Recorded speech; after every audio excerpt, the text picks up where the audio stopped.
মা কত বড় করে না ভিডিও করার সময়। নিচু হও, নিচু ভাই, ভিডিওতে আসছে না মা। বসো, ভালো করে বসে নাও, পা পাতে ভালো করে বসে নাও।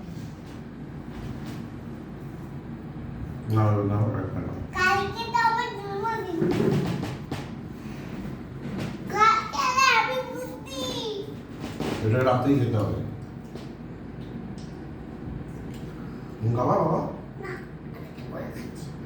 মা চামচটা ব্যাকা করে তোলে সবসময়। নমস্কার জানালে না? কেমন মানুষ তুমি?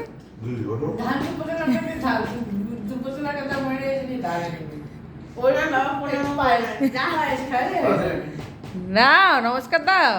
দাঁড়াও, ওকে ধরো, ওর পা ঠিক আছে, পরে দিলেই হবে না, আমি ওকে কেক খাওয়াইনি। কাকে? পরে দিলে ওকে কেক খাওয়াইনি। আরে ও খাচ্ছে, ওকে দেন না, আপনি এখানে আসেন। আমি তুই যা তো। তুই যা। আপনি এখানে এখানে বসেন, এখানে আসেন, আমি ফটো দিচ্ছি। দাঁড়াও। তুমি নমস্কার জানাও তারপরে।